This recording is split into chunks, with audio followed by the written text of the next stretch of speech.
কি রে, আজকে শরীর কেমন আছে? খুব একটা ভালো না। উঠে পড়তো। মা, আজ অফিস যেতে ইচ্ছে করছে না, বাড়িতেই থাকবো। কেন রে, বেশি শরীর খারাপ লাগছে নাকি? ডাক্তারকে ফোন করি? না, ডাক্তার ডাকা দরকার নেই। কাল রাতে একদম ঘুম হয়নি, একটু ঘুমালে বাড়িতে ঠিক হয়ে যাব। সেটাই ভালো। তুই এক কাজ কর, স্নান টান করে ভালো করে খাওয়া দাওয়া করে লম্বা একটা ঘুম দে। বিকেলে উঠে দেখবি একদম চাঙ্গা হয়ে গেছিস। আচ্ছা শোন, আমি আর তোর বাবা লক্ষ্মীর মাকে দেখতে যাচ্ছি। লক্ষ্মীকে নিয়ে যাচ্ছি না, ওর হাতের ওই পোড়া অবস্থা দেখলে ওর মা আবার টেনশন করবে।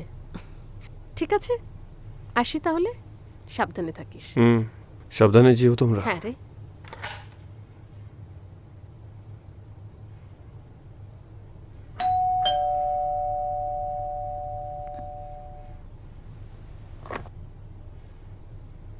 কাকে চাই? রাধিকাদি পাঠিয়েছে। আপনাদের বাথরুমের সুইচ খারাপ হয়েছে, সেটা ঠিক করতে এসেছি। ও, আপনি দাঁড়ান, আমি দাদাকে ডাকছি। দাদা, একজন এসেছে সুইচের কাজ করতে। আমি স্নান করে আসছি, বসতে বলো ওনাকে। আচ্ছা।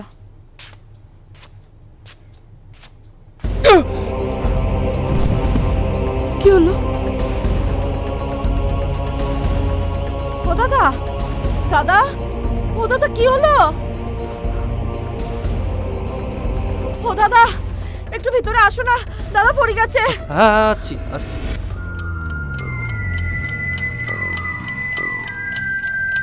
দাদা, দাদা, হ্যাঁ তুমি একটু দাদারে ভেতরে নিয়ে যাও, আমি দিদিমণিরে ডেকে নিয়ে আসি। হ্যাঁ হ্যাঁ।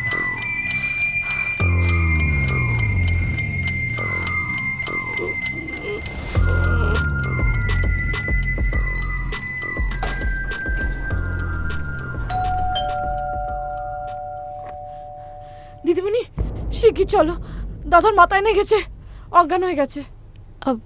সে কি করে? চান করতে গে, তারপর জানি নে। আমি যাচ্ছি, চলো চলো চলো।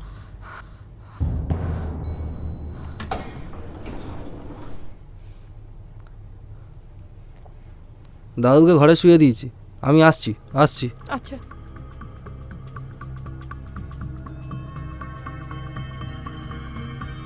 অনিন্দদা,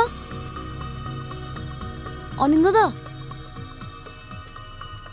লক্ষ্মীদি তুমি একটা কাজ করো না, তুমি এক গ্লাস গরম দুধ নিয়ে এসো তো প্লিজ। আমি ডাক্তারকে ফোন করছি ততক্ষণ।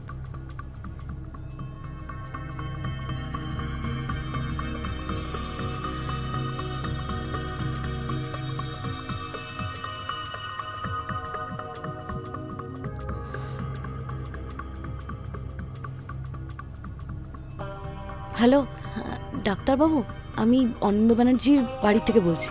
ওনার নেবার আমি। হ্যাঁ বলুন। আসলে ওনার একটা অ্যাক্সিডেন্ট হয়েছে, মানে উনি অজ্ঞান হয়ে গেছেন। আপনি একটু আসতে পারবেন প্লিজ? একটু এমার্জেন্সি। ঠিক আছে, আসছি। হ্যাঁ, খুব ভালো হয়। ওকে। Thank you. ওকে।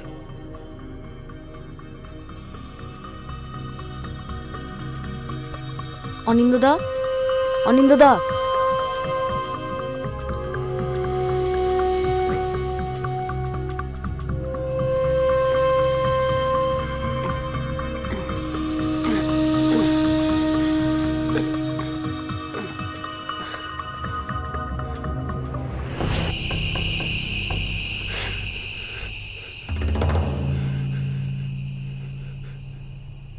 দিদিমণি, দুধ। এই গরম দুধটা খেয়ে নিও। আমি আসছি, ডাক্তার এলে আমাকে জানিও, ঠিক আছে? আচ্ছা।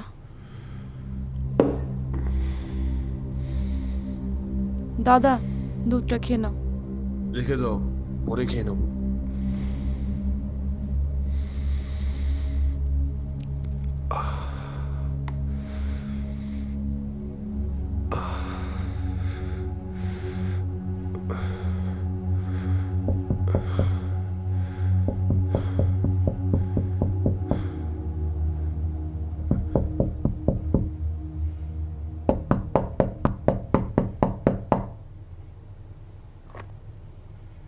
কিরে, তখন থেকে বেল বাজাচ্ছি, বাজছে না কেন? ও জানি নে, এদিকে কি হয়েছে দেখবে চলো। কি হলো আবার? অনিন্দ কোথায়? কি হয়েছে দেখবে, আসো। ভগবান, কি হলো আবার? কিরে, কি হয়েছে? সকালে দাদা বাথরুমের বাইরে পড়ে গেছিল। আচ্ছা কি হচ্ছে বলতো, বারবার এই বাড়িতে এরকম অঘটন ঘটছে। তোকে যে বলেছিলাম কেষ্টকে ডেকে সুইচগুলো ঠিক করতে। সে তো দেশের বাড়ি মেদিনীপুরে গেছে। আমি রাধিকা দিদিমণিকে বলেছিলাম, সে ওই লোকটাকে পাঠিয়েছে। সে এইসব কাণ্ড দেখে পেলে গেছে। এখন আবার কলিং বেলটা কাজ করছে না। খুব শিগগির তুমি জানতে পারবে কষ্ট পেয়ে মরতে কেমন লাগে। এই মেয়েটা আমায় বাঁচতে দেবে না। আমি আবার কি করলুম? মনে হয় কেউ ধাক্কা দিচ্ছে দরজায়।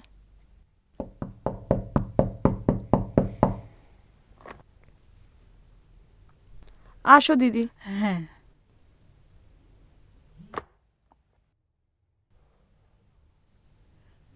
বাবা অনিন্দ কি খাবে? একটু পাস্তা করে আনি? না না দিদি, আপনি আবার করবেন কেন? লক্ষ্মীকে বলবো, লক্ষ্মী করে দেবে। হ্যাঁ, লক্ষ্মী করুক। লক্ষ্মী বেচারা পোড়া হাতে আর কি কি করবে? তাই রাধিকার আমি আলোচনা করছিলাম, অনিন্দ সুস্থ না মা, হয়ে ওটা। তুমিই করো, অন্য কারো করার দরকার নেই। আচ্ছা আচ্ছা, ঠিক আছে ঠিক আছে, আমি করে দেবো, বিশ্রাম করো।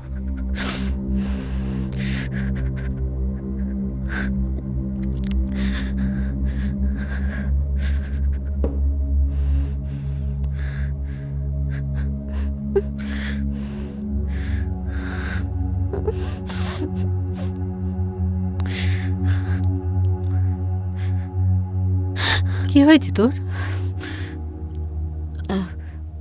তুই কি আমাকে কিছু বলতে চাস? বলতে পারিস। না কই কিছু হয়নি তো।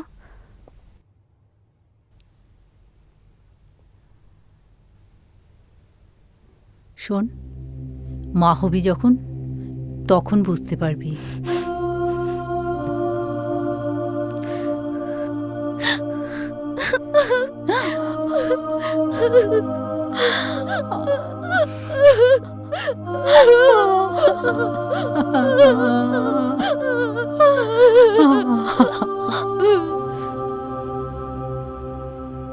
কদিন পর তোমাদের বিয়ে, আর ছেলেটার কি অবস্থা।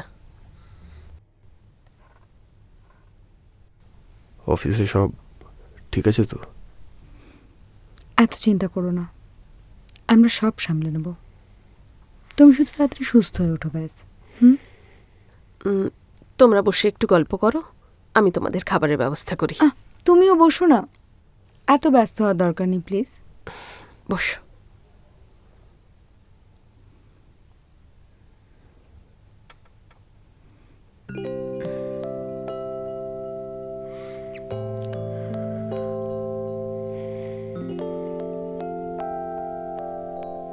অরিন্দ, তুমি কিছু বলতে চাও? কি এত ভেবে চলেছো সারাক্ষণ?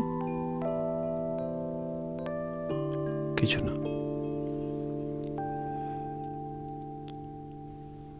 দেখো, আমি, বাবা, মা, আমরা সবাই আছি তোমার পাশে।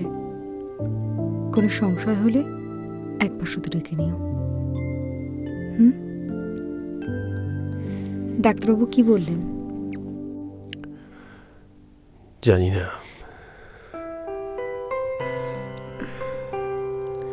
সব ঠিক হয়ে যাবে, ট্রাস্ট মি, সব ঠিক হয়ে যাবে।